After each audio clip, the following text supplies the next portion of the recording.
There is a second-hand clothing market in this country. It's called the Mitumba market. And the Mitumba issue has been big.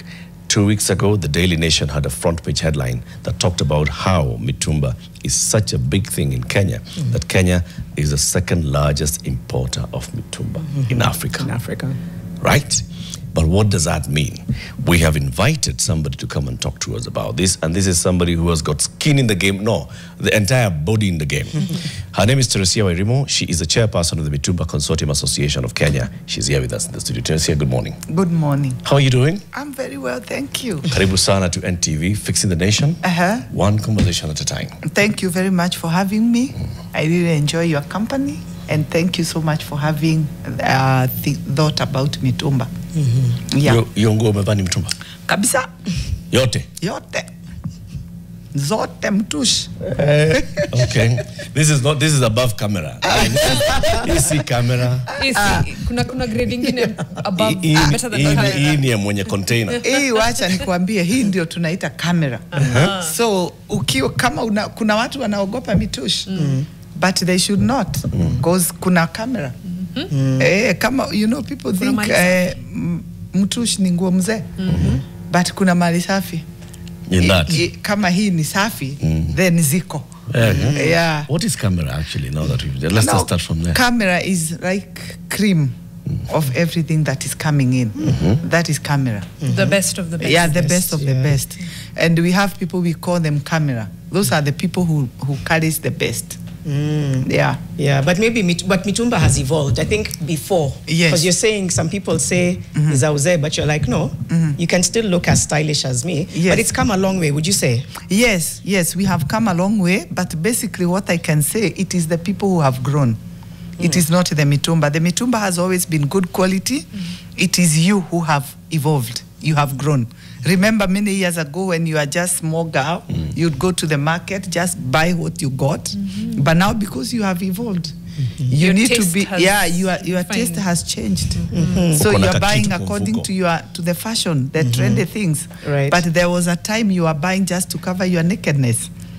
Yeah, today you buy to look smart. To be stylish. Yes. What is the Mitumba Consortium Association of Kenya? Yeah, Mitumba Consortium Association of Kenya is an organization that we started as Mitumba people because we wanted to have a voice in this country and out of this country. Before, we never used to have such an organization, but this time, because many people called us a aerobic group, sprinter group, I don't know which group, we didn't have a name. So we decided to register our association so that we can have one voice as a nation and as a country. Because Mitumba Consortium Association has a membership of over 2 million people who are directly employed by this trade. These are people who wake up every morning because of Mitumba to go and work. They depend on Mitumba. Did you become the chairperson through nomination or election? No, a founder. I was nominated by the team that we founded the association with. Right. Yes. 2 million members is massive. Yes. Any insight into the numbers that this Mitumba industry contributes to our economy? Numbers like the socio-economic impact. Yes. Like in government-wise, we 2022 we raised about 16 billion Kenya shillings to the exchequer. Yeah, not to mention we pay other things. We pay like city council licenses, market fees, and so many things that are connected to the trade. So what is this 16 billion? This is tax duty. Duty. What duty is this? Yeah. How many duties do you pay? Yeah, we pay 1 40-foot container. We are charged about 1.6 million Kenya shillings. Per 40-foot container? Yeah, per 40-foot container. Arrives in the country? Yes. 1 40-foot container. That's about 35% of the value. Hey, that's high. Yeah. Oh, that's really high. Yeah. So if we just look at these numbers, 16 billion shillings in terms of just taxes alone, and we're not talking about the others, you know, because there is a lot of transportation that's involved. There's city council licenses for operating a business. There are market fees and those that operate across the market and all. Just 16 billion shillings contribution. Break it down for us. What would that mean? That means... What does 16 billion shillings actually mean? 16 billion shillings, you can say the budget for a whole year for judiciary is about 12 billion for a whole year. So 16 billion can actually cover a whole judicial system in this country. With some change. Yeah, with some change on top. 4 billion shillings. Yes. All right. And it is more than taxes for alcohol and wines and spirit. It is more than. All right. Now, the obvious question whenever people are pushing back at Mitumba is we want people to have what they call dignified clothing. Yes. Your response to that? Yeah, and what do we mean by dignified clothing? What do we mean? In the 80s, when I was growing up, I saw people wearing clothes with patches, clothes with virakas, and tattered. We saw people coming to school with, we used to call them matochi. Na huku nyuma, you know, it is torn, you've been sitting on it, it is torn, and people used to come with them in school. But courtesy of Mitumba, because actually you can even get uniform in Mitumba, people are dignified. This is what we mean by dignified. It does not necessarily mean you buy something that is so expensive that will mean you are dignified. No. If you are smart, you have something to cover your nakedness and you feel smart. And actually by yourself, you can afford to buy. That is what we call dignity. A man being able to afford to clothe his family, that is what we call dignity. It doesn't matter whether he bought them 20 bob, and another man buys them thousands and thousands.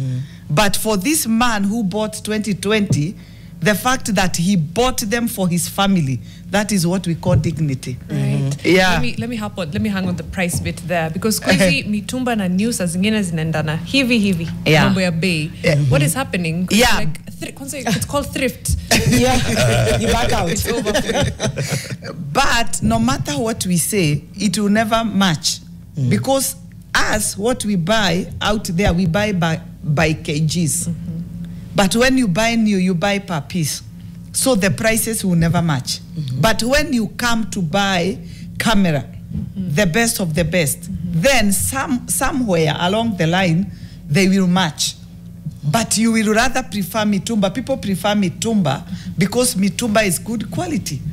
So some of these items that are coming into the country as new, they are not good quality. And now people are talking so much about Mitumba, but Mitumba actually is very good quality. These are clothes that have survived one life, and they are ready to do another life, and possibly another and another. It can actually do 3 lives. You can give it to your sister, sister to give it to the cousin, and after that you can make it, you can give it another life. Sinakuwa dasta. Unaanza kusafisha nyumba. You've done the whole cycle of that item. Yes. Another criticism some people might have is, what does it do to our textile industry? Yeah. So what I can say to that, in Kenya, what do we mean when we say what is it doing to our textile industry? Because we need to define our local textile industry. Local means everything is local. That is what it means. When we start by the word local, it means the materials are locally made, they are grown in Kenya, so local and they are made in Kenya. So everything is made in Kenya. But now when we are trying to talk about local industry here in Kenya, we have nothing local. Everything is imported, from the cotton to the materials that they are making clothes with. All of them are imported. So when we talk about our local industry, actually we need to have that discussion with the government. We need to ask how local, what percentage of local do we have in Kenya? Because most of the items that are used by the EPZ, by the manufacturers in Kenya, they are all imported. Teresa, just to interrupt you a bit here because we're following some breaking news coming out of Nakuru. Okay. These girls from Butere Girls who went on stage and then they left and they're just being harassed in Nakuru, they are speaking and our reporters are right there. Let's just listen in quickly and hear what they're saying. But back to our conversation with Teresia around Mitumba and the economy, the facility, all the ecosystem as it exists right now. And you're talking about, our textile industry and our local textile industry and what it does when we import Mitumba. But please pick up from where you left off. Yeah, what I was trying to explain is we need to break down what we are calling local, our local textile industry, and what percentage of local do we have in this country? Because most of it, and even the people who are doing the EPZ, the people who are trying to say we are local manufacturers, actually they are not local. They are not local because everything they are using is imported. So we need to have that conversation and have our own local textile industry. Then from there we can have this conversation. Because as per now, the textiles that they are using to make these clothes are all imported.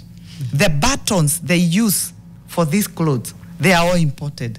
The thread they use, they are all imported.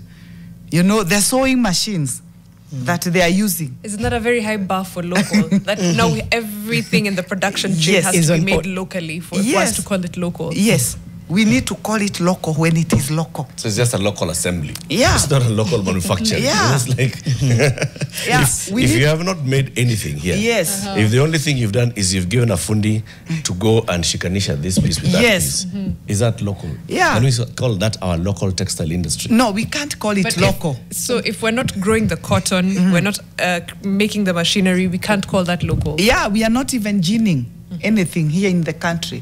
So we can't call it local. But there are people who want to say we are the local manufacturers and Mitumba has killed our industry. So the EPZs are just assembly plants. Yeah, what they are doing to this country, and we thank them for that, is just providing employment to people who are now the fundis. That is basically what they are doing. They are not paying taxes because what they import in terms of the materials, they don't pay duty, they don't pay taxes. That's what we define as local. I just want to read a reaction here from Pauline Mungai on YouTube. Mitumba business boomed from the 90s. It's evolved just as Teresia has stated. How does the consortium help in ensuring goods coming in are of good grace and not substandard? Yes, what I want to say to Pauline is that every supplier, every person who is importing Mitumba, their first thing is to ensure what they are bringing into the country is of good quality. Because if they don't bring good quality, they will face stiff competition from their colleagues. So the competition that we have as importers is to make sure what we import is good quality. That's number one. So number two, we also have the Kenya Bureau of Standard protocols of importations that we follow. And that the protocol ensures that what we are bringing in the country is good quality. So many people have called Mitumba as dumping. I remember the Nation newspaper the other week where they said Kenya has become a hub for dumping. No, Kenya has not become a hub for dumping. Kenya is a business hub. And the Mitumba trade has supported over 2 million people and over 6 million households. And over 90% of the Kenyan population, they are proudly wearing Mitumba. And as you know, we have over 50% of Kenyans, they live below poverty line. These are people who will not afford to buy a trouser that is worth 1,000 Kenya shillings. But with 1,000 Kenya shillings, they will be able to dress the entire family. You've spoken very positively about Mitumba. What would you say are the 1-2 major challenges that you face as a consortium? As a consortium, our major challenge is the misconception amongst people. Still? Yes. People trying to think that Mitumba is dumping in the country. And other people saying we have killed the local textile industry. As I said, we are one of the people who will be the biggest supporters of the revival of our textile industry in the country. We would want to approach the government to tell them when they will have that, when they will be talking about revival of our textile industry, Mitumba people will be their #1 supporter. Mitumba people will be their number one supporter. And number two, the challenge we are facing is duty. Because the government has a negative attitude towards Mitumba, what they do to discourage the importation of Mitumba is to increase in duty. So when they increase duty, the problem is now transferred not from the importer to the retailer and then now to the consumer. These clothes, where they are coming from, they are coming as donations.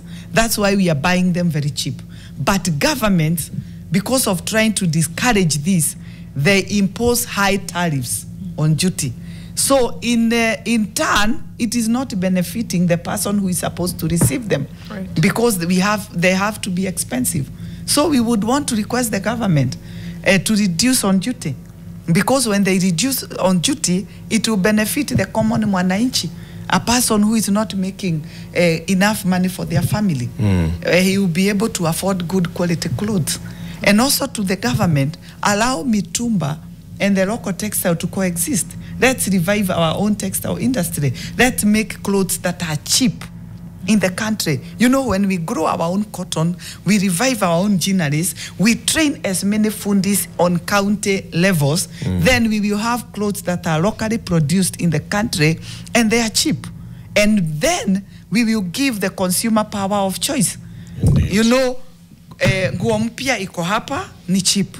Nguo mzee iko hapa ni cheap. So the consumer will have power to choose. And they'll be looking at it now from other considerations, yes, quality and need and all.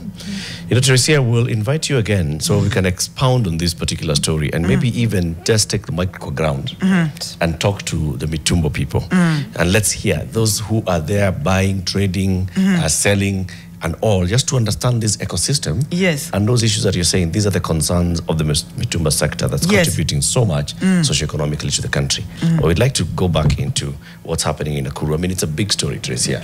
As a parent, when you see this, what comes to mind? When you see, you know, children being barred from performing this kind of tear gassing? So what I can say is that this is the first generation that is called the Gen Z that is very expressive. And we as the parents, we have raised them to be very expressive. We cannot deny them the chance to express themselves. If this is the drama they have chosen to do, let them be allowed to do it. Let them be allowed to do it. So what's the big deal? Mtu moja ataibishwa na nini? Yeah. Just one person. Mtu moja. Yeah? How can you demoralize schoolgirls? Small children? How do you demoralize them?